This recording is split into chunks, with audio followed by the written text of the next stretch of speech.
नमस्कार दोस्तों।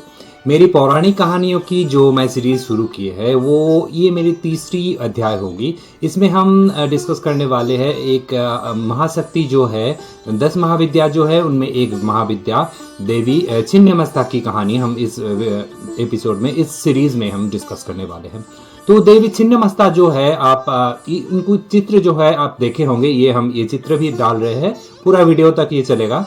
छिन्नमस्ता जो है उनका मस्तक कटे हुए हैं और वो अपने ही मस्तक को अपने हाथ में लिए हुए हैं और दाहिने हाथ में कटार लिए हुए हैं, जिससे वो अपने खुद का सर जो कटे हुए हैं। उनके पैर में जो है मिलनरत अवस्था में नर और नारी की जो अवस्था है वो साहित्य रहता है, जिसमें ऊपर नारी रहते हैं और नीचे नर रहते हैं।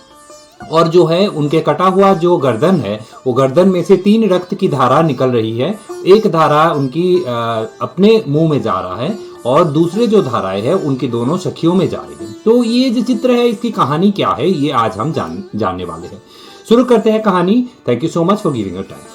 देखिए, देवी पार्वती, माता पार्वती अपनी दोनों सखियां जया और विजया के साथ जा रहे थे एक बार मंदाकिनी नदी में स्नान करने के लिए। तो वो लोग जब मंदाकिनी नदी में स्नान करने लगे तो उसी बीच में जया और विजया देवी की जो सहचर्या है वो दोनों को बहुत भूख लगने लगी।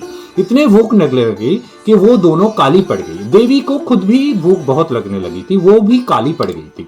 तो जया और विजया बड़ी ही विनम्र रूप से देवी से निवेदन किए कि माते, हम आपकी सहचर्या है, हमको बहुत भूख लगी है, तो हमारी खाने की कुछ प्रबंध किया जाए। तो माता बोली कि थोड़ा तुम लोग थोड़ा इंतजार करो, मैं प्रबंध कुछ ना कुछ करता हूँ। मगर माता कुछ प्रबंध उस जगह पर नहीं कर पाई। तो जया और विजया जो है वो माता को टोकने लगे कि देखिए, एक माता भी दूध के रूप से अपने रक्त भी अपने शिशुओं को पिला देते हैं, हम आपके सहचर्या है, फिर भी आप हमारी खाने की प्रबंध नहीं कर रहे हैं। ऐसे बोलकर वो कुछ ताने मारने लगे माता पार्वती को।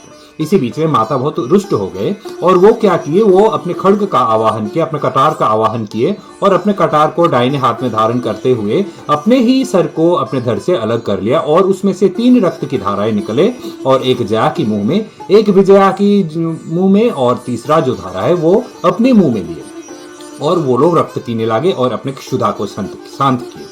तो ये विराट, ये विकराल जो मूर्ति है, विकराल मूर्ति के पीछे माता की संतान के प्रति जो स्नेह है वही भावना प्रकट करने के लिए है।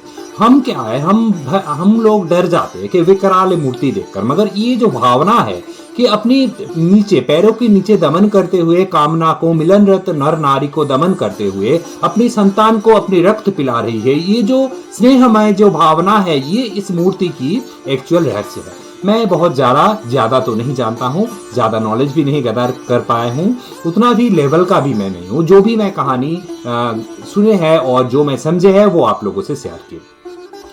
माता की इस मूर्ति को उग्र चंडिका मूर्ति भी कहा जाती है। तो इस बार माता ने जब अपने रक्त पीने लगे तो माता भी बहुत भयंकर रुष्ट हो गए और पूरा उग्र रूप में आ गए और पूरे संसार को ध्वस्त नष्ट करने पे तुले हुए।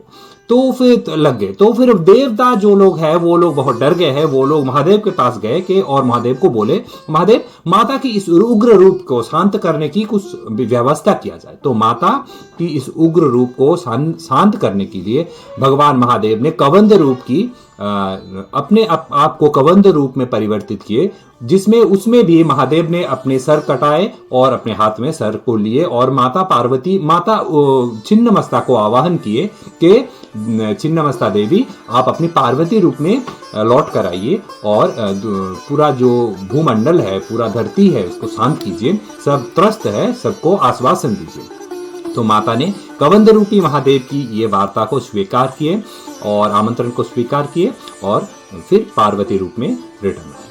तो ये जो कहानी है छिन्नमस्ता देवी की कहानी है, काम रिपु को दमन करते हुए संतान के स्नेह पालन करने की जो भावना है, ये है माता छिन्नमस्ता की असली कहानी। कैसी लगी कहानी आप लोग जरूर बताइएगा। और भी बहुत डिटेल्स है इसके भीतर में। जया और विजया जो है स्वतः और रजह गुण की जो प्रतिरूप है, ये दोनों है और बहुत सारे और इसके बीच में और भी कहानियाँ छुपी हुई है।